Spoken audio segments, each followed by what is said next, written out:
Friends இந்த கொழுக்கட்டை பாருங்களா, பார்க்கவே எவ்வளோ ஒரு சூப்பராக இருக்குது. டேஸ்ட்டும் அந்த அளவுக்கு சூப்பராக இருக்கும்.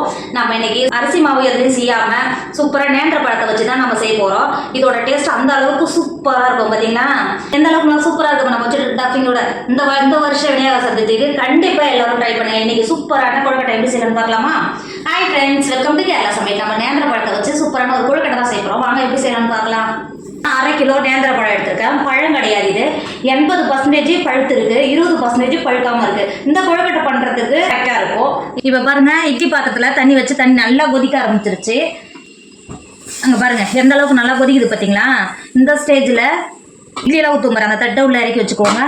நம்ம எடுத்து வச்சுக்கிற நேந்திரக்காயை இட்லி பாத்திரத்தில் சேர்த்து கொடுத்துக்கோங்க. சேர்த்து கொடுத்துட்டு மூடி போட்டு மூடி வேக வச்சுக்கோங்க.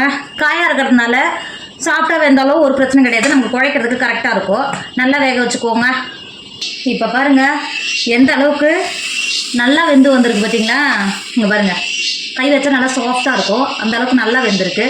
இப்போது இதை வெளில எடுத்துக்கோங்க. வெளில எடுத்துகிட்டு நல்லா ஆற வச்சுக்கோங்க. இது ஆறதுக்குள்ளே நம்ம உள்ளே வைக்கிற டப்பிங் ரெடி பண்ணிக்கலாம். அடுப்பில் ஒரு இரும்பு வானல் வச்சுக்கோங்க. இதில் 2 டேபிள் ஸ்பூன் நெய் சேர்த்துக்கோங்க. நெய் சேர்த்து பண்ணும்போது இதோட டேஸ்ட் நல்லா சூப்பராக இருக்கும். 2 டேபிள் ஸ்பூன் நெய் சேர்த்துக்கோங்க. நெய் சேர்த்துட்டு நல்லா உருக்கிக்கோங்க. நெய் சேர்த்து நெய் நல்லா சூடாயிடுச்சு. 1/4 கப் முந்திரி பருப்பை நல்லா பொடியாக கட் பண்ணி வச்சுருக்கேன். இப்போ உள்ளே சேர்த்துக்கோங்க. முந்திரி பருப்பு சேர்த்து செய்யும்போது இதோட டேஸ்ட் இன்னும் நல்லா சூப்பராக இருக்கும். நீங்கள் முந்திரி பருப்பு விருப்பம் இல்லாதவங்க மராட்டப்பயிர் கூட சேர்த்து கொடுத்துக்கோங்க. நிலக்கடலை சொல்லுவாங்க பார்த்தீங்களா, அதை கூட சேர்த்து செய்யலாம், டேஸ்ட் நல்லாவே இருக்கும். சேர்த்துட்டு நல்லா வறுத்துக்கோங்க. இப்போ பாருங்கள், நான் முந்திரி பருப்பு நல்லா கலர் மாதிரி நல்லா வறுந்து வந்திருக்கு பார்த்தீங்களா? இந்த ஸ்டேஜில் நான் 1 கப்பு நல்லா துருவி எடுத்து வச்சுருக்கேன். தேங்காய் இதோட சேர்த்து கொடுத்துக்கோங்க. தேங்காவை சேர்த்துட்டு கலர் எதுவும் மாறாமல் தேங்காவை நல்லா வறுத்துக்கோங்க. நெய்யோடு வறுக்கும் போது நல்லா வாசனை வர ஆரம்பிக்கும். இப்போ தேங்காய் கலர் மாறாமல் வறுத்துக்கோங்க. இப்போ பாருங்கள், கலர் எதுவும் மாறல, ஆனால் நல்லா வருந்து வந்திருக்கு பார்த்தீங்களா? இது நல்லா வருந்து வரும்போது நெய்யோட வாசனை இன்னும் நல்லா சூப்பராக இருக்கும் தேங்காயோட இருக்கும்போது. இந்த ஸ்டேஜில் உங்களுக்கு எந்த அளவுக்கு இனிப்பு தேவையோ அந்த அளவுக்கு சக்கரை சேர்த்துக்கோங்க. நான் 3 டேபிள் ஸ்பூன் சக்கரை சேர்த்துக்கிறேன். உங்கள் இனிப்புக்கு அனுசரித்து சேர்த்து கொடுத்துக்கோங்க. சேர்த்துட்டு நல்லா கலந்து கொடுத்துக்கோங்க. நம்ம சக்கரை சேர்த்த உடனே தேங்காய் லைட்டாக கலர் மாறும். நல்லா சேர்த்து நல்லா கலந்து கொடுத்துக்கோங்க. தேங்காய் சேர்த்து நல்லா வறுத்த உடனே 1/4 டேபிள் ஸ்பூன் ஏலக்காய் தூள் சேர்த்துக்கோங்க. அது கூடவே 1 பிஞ்சு உப்பு சேர்த்துக்கோங்க. இனிப்பு நல்லா பேலன்ஸ் பண்ணி தரும். சேர்த்துட்டு நல்லா கலந்து கொடுத்துக்கோங்க. இப்போ பாருங்கள், தேங்காவோட கலர் எதுவும் மாறல, ஆனால் நல்லா சக்கரை நல்லா உருகி தேங்காவோட நல்லா சேர்ந்து வந்துடுச்சு. நமக்கு டப்பிங் ரெடி ஆகிடுச்சு. இதுக்கு மேலே அடுப்பில் இருந்ததான் கலர் மாறிடும். இப்போ இறக்கிக்கோங்க. நம்ம நேந்திர பழம் நல்லா வேவிச்சு வச்சது நல்லா ஆறிடுச்சு. இது வந்து பார்த்திங்களா, அந்த தோலை மட்டும் இந்த மாதிரி எடுத்துக்கோங்க. எடுக்கிறதுக்கு ரொம்ப ஈஸியாக வரும். இந்த மாதிரி எடுத்து கொடுத்துக்கோங்க. இந்த பழம் வந்து சூப்பர் மார்க்கெட்டில் எல்லா இடத்துலையுமே வாங்குறதுக்கு கிடைக்கும். நான் சூப்பர் மார்க்கெட்டில் இருந்து தான் வாங்கினேன்.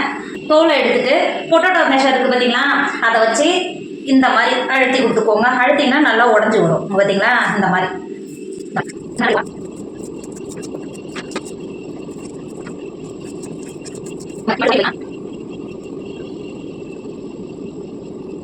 இப்போ இந்த அளவுக்கு நல்லா மசிச்சு எடுத்த கை வச்சு நல்லா பிசைஞ்சுக்கோங்க. இந்த மாதிரி நல்லா பிசைய குழக்கட்டை மாவு மாதிரி வரும்.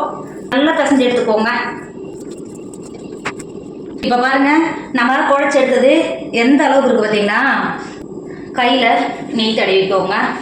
இந்த மாதிரி நெய்யோ இல்லை எண்ணெயோ தடவிட்டு பிடிக்கும் போது இது கையில் ஒட்டாமல் வரும். இப்போ நம்ம குழச்சி வச்சுருக்கோம்ல, வந்து ஒரு நெல்லிக்காய் சைஸ் மாவை, நெல்லிக்காய் சைஸ் நம்ம குழச்சி வச்சுருக்க மாவை இந்த மாதிரி எடுத்துக்கோங்க. இந்த மாதிரி உருட்டிட்டு இந்த மாதிரி உருட்டிக்கோங்க. இந்த அளவுக்கு உருட்டிட்டு திரும்பவும் நெய் தொட்டுட்டு நடுவில் இது மாதிரி அழுத்துனீங்கன்னா உடையாமல் வரும். பார்த்தீங்களா? இந்த மாதிரி இப்போ நம்ம ஏற்கனவே ரெடி பண்ணி எடுத்து வச்சுருக்கோம்ல தேங்காய் பூர்ணம், இதை உள்ளே சேர்த்துக்கோங்க.